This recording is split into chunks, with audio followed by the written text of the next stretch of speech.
मंडी जिला के उपमंडल सुंदरनगर में वाहन चोरों के हौसले बुलंद हैं। यही कारण है कि वे घर के बाहर खड़े वाहनों को भी दिन दिहाड़े चोरी करने से बाज नहीं आ रही। इसके चलते लोगों में अपने वाहनों को खोने का डर पैदा हो गया है। ताजा मामले में पुलिस थाना सुंदरनगर के तहत छातर गांव में एक व्यक्ति की उसके रिश्तेदार के घर के बाहर से स्कूटी चोरी होने का मामला सामने आया है।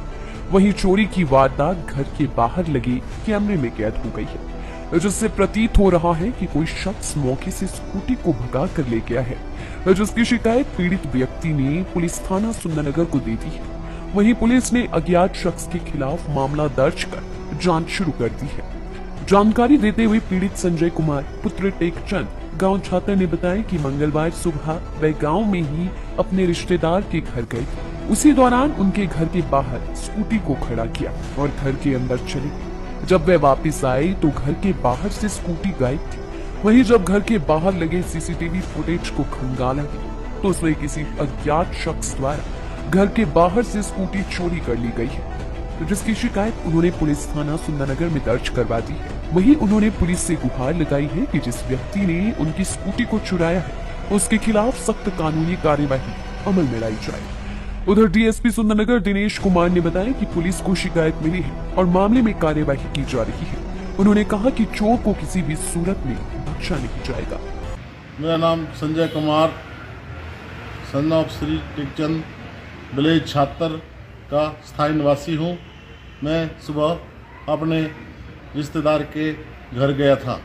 वहाँ मैंने बाहर स्कूटी लगाई। मैं सामान लाने के लिए अंदर गया। वापस 10-15 मिनट वापस आया तो मेरी स्कूटी वहाँ नहीं थी। जब वहाँ फुटेज कैमरे में उस घर में फुटेज कैमरा था तो जब फुटेज कैमरे में देखा तो कोई व्यक्ति उसे वहाँ से ले गया।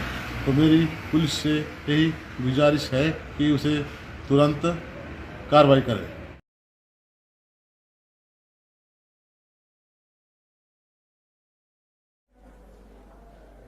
और मुझे इस बात की प्रसन्नता है कि पिछले कुछ अरसे से हमने इस बात को देखा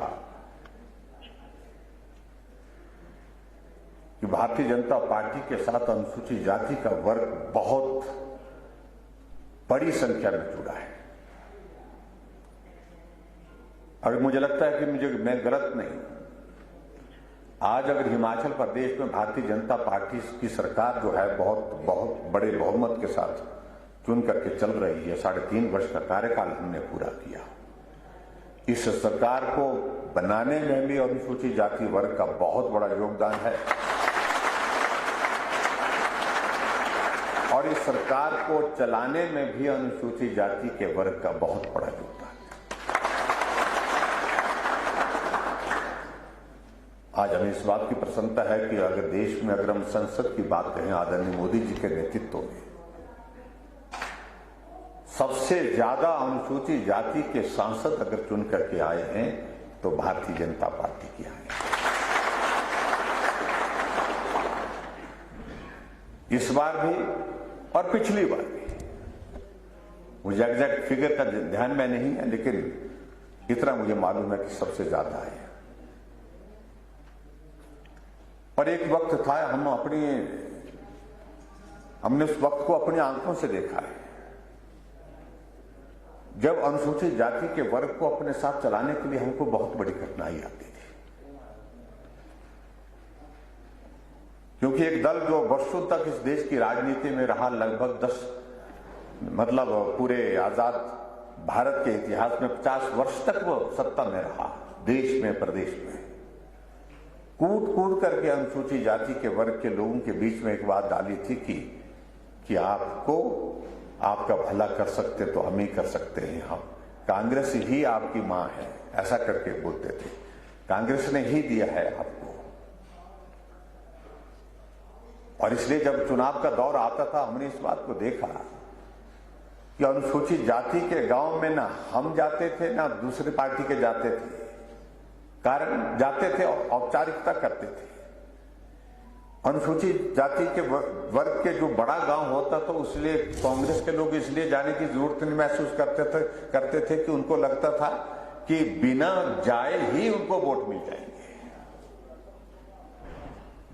पर हमारी पार्टी में एक वक्त ऐसा था कि जब लोग बोलते यार जाना तो है लेकिन वोट कम मिलते हैं भाई। एक विचित्र परिस्थिति थी हमारे सामने, लेकिन आज सारी तमाम धारणाओं को बदल करके रख दिया। जिस गांव में हमारे एक झंडा पार्टी का लगाने के लिए हमको मुशक्कत करनी पड़ती थी, मेहनत करनी पड़ती थी, मनाना पड़ता था किसी साथी को, यार तू झंडा तो लगा ले छप्पर के ऊपर अपने। छप्पर बोलते हैं ना आपके, छत के ऊपर, हमारी पहाड़ी भाषा में छप्पर बोलते हैं उसे। मुश्किल से 50 घरों का वो गांव या 100 घरों का गांव एक आदमी या 2 आदमी हिम्मत जुटा पाते थे। और आज हम जाते हैं तो हम देखते हैं 1-2 घर छूटे होते हैं, बाकी घर में झंडा भारतीय जनता पार्टी का है। बहुत बड़ा परिवर्तन है। जब वर्ग के बीच में इस बात का एहसास हुआ कि नहीं, हम गलत दिशा में जा रहे हैं, हम उस पार्टी को बिना कुछ किए ही सहयोग किए जा रहे हैं, बिना कुछ किए ही उनको मदद किए जा रहे हैं, उनको वोट दिए जा रहे हैं। और आज आदरणीय प्रधानमंत्री जी का पूरे देश भर में जो काम करने का तरीका आप लोगों ने, सबसे गरीब वर्ग के लिए योजनाएं प्राथमिकता के आधार पर, और अनुसूचित जाति के वर्ग के लिए जो आर्थिक दृष्टि से पिछड़े हैं, सामाजिक दृष्टि से एक विकट परिस्थिति के दौर में से गुजर रहे हैं, तो उस हालात में तो पूरे देश भर में जब योजना बनाने की अगर बात आती है तो इसी बात को, गरीब आदमी की मदद कैसे हो सकती है, ये मुझे लगता है कि एक बहुत बड़ी प्रसन्नता है। मैं जिक्र कर रहा था कि संसद में हमारे सांस्कृतिक अनुसूचित जाति की संख्या 303 में से 115 हमारे एससी, शेड्यूल कास्ट और एसटी के टोटल सदस्य हमारे लोकसभा। और ये परिवर्तन हमने पूरे देश के साथ साथ में अपने हिमाचल प्रदेश में भी देखा। और मैं तो इस बात को कहता हूं, अगर मैं हिमाचल प्रदेश की विधानसभा के अंदर लगातार एक विधानसभा से लगातार 5वीं बार जीता हूं, मेरी जीत का क्रम तब शुरू हुआ जब हमारे अनुसूचित जाति के लोग साथ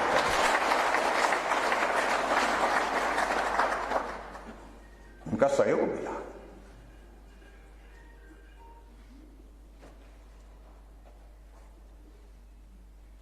इसलिए जहां तक हिमाचल प्रदेश सरकार की बात है, हम गरीब से गरीब आदमी के लिए मदद करने की योजनाओं के साथ आगे बढ़ रहे हैं। और मुझे इस बात की प्रसन्नता है कि कठिन परिस्थितियों का एक दौर ये कोविड का आया, तब भी हमारे हिमाचल प्रदेश के लोग हमको सहयोग देते रहे, मदद करते रहे, चट्टान की तरह खड़े हुए। बहुत लोगों को भ्रमित करने की कोशिशें हुई, लेकिन हर परीक्षा के दौर में हमारा अनुसूचित जाति का वर्ग हमारे साथ चट्टान की तरह खड़ा हुआ। चाहे वो लोकसभा का चुनाव है, चाहे वो उपचुनाव हुए, विधानसभा के, चाहे पंचायत के चुनाव हुए, नगर परिषद, नगर निगम के चुनाव हुए, नगर पंचायत के चुनाव हुए, हर जगह आप सबका सहयोग मिला है। और इसलिए मैं अब ज्यादा योजनाओं के बारे में जिक्र नहीं करूंगा, जहां मैं इतना ही कहना चाह रहा हूं, अनुसूचित जाति के वर्ग के लिए हम और बेहतर क्या कर सकते हैं। और वीरेंद्र कश्यप जी हमेशा आपकी आवाज को बुलंद होकर के, चाहे वो लोकसभा रही, लोकसभा के अलावा जहां समाज का कोई भी मंच मिला होगा, हर मंच पर कहते रहे। और ऐसी सूरत में मैं उम्मीद करता हूं कि अच्छे सुझाव के साथ हम अनुसूचित जाति के वर्ग के लिए क्या मदद कर सकते हैं। लंबे समय से जो अनुसूचित जाति के वर्ग के लिए जो बजट का प्रोविजन होता था वो बहुत कम होता था। हमारी ही सरकार ने यह निर्णय लिया कि यह बजट बढ़ा करके जितनी आबादी का हिस्सा बनता है, इतने बजट का प्रावधान हमारे अनुसूचित जाति के वर्ग के लिए होना चाहिए। हाउसिंग स्कीम के अंतर्गत जो है वो हमारे अनुसूचित जाति के वर्ग के लिए ज्यादा से ज्यादा मकान मिलना चाहिए। और अनुसूचित जाति के वर्ग के साथ साथ में मैं देख रहा हूं कि हिमाचल प्रदेश में हमारे पास कितने मकान होते थे। 3000 और 4000 मकान से ज्यादा मकान नहीं मिलते थे।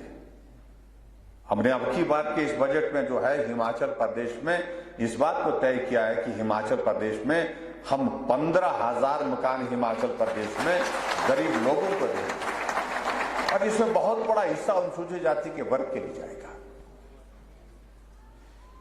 ये हमारे लिए अच्छी बात है कि हिमाचल एक ऐसा प्रदेश है कि आदमी फुटपाथ पर नहीं सोता। हर आदमी के पास घर है, छोटा होगा, टूटा हुआ होगा, लेकिन उसके बावजूद भी घर है।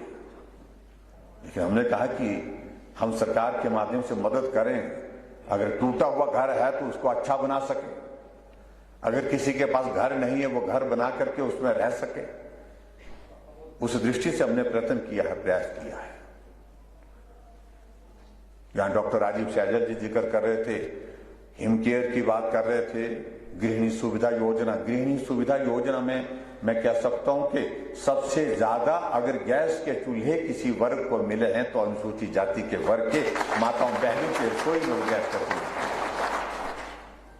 आदरणीय प्रधानमंत्री ने उज्ज्वला योजना के अंतर्गत हमारे लिए मदद की उसमें, और जो बाकी बचे थे उसका जिम्मा हमने लिया। 3,17,000 चूल्हे, गैस के चूल्हे हमने हर एक घर में पहुंचाए हैं। हिमकेयर के माध्यम से जो गरीब आदमी अपना इलाज नहीं कर सकता उसकी मदद की। सहारा योजना के माध्यम से उस आदमी की, उस लाचार बेबस आदमी को जो चल नहीं सकता, अपना काम खुद नहीं कर सकता, उसके खाते में हम 3,000 रुपए हर महीने का डालते हैं। और उसमें मैंने देखा कि बहुत बड़ा वर्ग अनुसूचित जाति के वर्ग का है, लेकिन हमारी अभी तक भी काम करने की मंशा इस वर्ग के लिए और ज्यादा है। जो किया जा सकता है, आप सबके सुझाव वीरेंद्र कश्यप जी तक पहुंचे और वीरेंद्र कश्यप जी उन सारी चीजों को जो है उनका संकलन करें। संकलन करने के बाद सरकार के पास, क्योंकि आपके पास रिकमेंडेशन करने का जो अधिकार है कमीशन के नाते, तो आप अपनी सिफारिश कर सकते हैं कि इस प्रकार की चीजें अगर सरकार करे तो वर्ग का, इस वर्ग का जो है और भी भला होगा। आप करिए, जो भी सुझाव करने लायक होंगे निश्चित रूप से करेंगे। और मैं आपके बीच में सिर्फ यही कहना चाहता हूं कि आप सबके सहयोग से हिमाचल प्रदेश में सरकार बनी है, आप सबके सहयोग से ये सरकार चल रही है। और आने वाले समय में जो परीक्षा के दौर आएंगे, उन परीक्षा के दौर में आप सब लोग हमारे साथ खड़े होकर के काम करेंगे, एक दूसरे के साथी बनकर के, सहयोगी बनकर के हम काम करेंगे। और हिमाचल प्रदेश में आने वाले समय में जो एक बात हमेशा हमसे छूट जाती है, हम सरकार बनाते हैं लेकिन सरकार बनाने के बाद फिर सरकार नहीं बना पाते। ये लंबे समय से एक बात छूटी है। अब की बार मैं आपसे विश्वास चाहता हूं, आप सबका आशीर्वाद भी चाहूंगा, उसके लिए आप सबकी शुभकामनाएं भी चाहूंगा। सरकार के बाद फिर भाजपा की सरकार बनाएंगे 2022 में, और इस लक्ष्य को हासिल करके छोड़ेंगे। आज हमारे लिए कितना सौभाग्य है कि, इतना बड़ा सौभाग्य है कि देश के यशस्वी प्रधानमंत्री नरेंद्र भाई मोदी जी, जो मजबूत नेतृत्व भारत को मिला है, उनके नेतृत्व में भारत आगे बढ़ रहा है। आदरणीय जगत प्रकाश नड्डा जी हम सब के बीच में काम करते हुए इस पार्टी के, हमारी पार्टी के राष्ट्रीय अध्यक्ष हैं, जो पार्टी आज देश के लिए दुनिया की सबसे बड़ी पार्टी है। अनुराग ठाकुर जी हमारे हिमाचल प्रदेश से केंद्र में मंत्री हैं, और यहां हमारी भारतीय जनता पार्टी की सरकार, दिल्ली में भाजपा की सरकार, कोई वजह नहीं बनती, कोई कारण नहीं बनता कि हमारे रुकने का, हमारे ठहरने का। हम निश्चित रूप से तेजी से आगे बढ़ेंगे और हिमाचल प्रदेश में 2022 में भारतीय जनता पार्टी की सरकार फिर से बनाएंगे। और उसके लिए आप सबका सहयोग, आप सबका आशीर्वाद मांगते हुए मैं आप सबको बहुत बहुत आभार व्यक्त करता हूं कि आप यहाँ आज के इस कार्यक्रम में आभार व्यक्त करने के लिए पहुंचे। मैंने कहा था वीरेंद्र कश्यप जी को कि इसकी जरूरत नहीं है, इन्होंने कहा कि नहीं, उसके बावजूद भी मुझे आप सब आपके बीच में आना है, आपके पास आना है, तो समय मांग रहे थे, आप आए, आप सबका बहुत बहुत धन्यवाद, आप सबका आभार मैं भी करता हूं और वीरेंद्र कश्यप जी को बहुत सारी शुभकामनाएं। आप काम करें, अच्छा काम करें। इस वर्ग के लिए अभी बहुत काम करने की आवश्यकता है। कहीं ना कमी छूटे, ना हमसे छूटे, ना आपसे छूटे। इस बात को सुनिश्चित करने के लिए मिलकर के काम करते हुए आगे बढ़ेंगे। इतनी बात कहते हुए आप सबका बहुत बहुत धन्यवाद। नमस्कार। जय हिंद।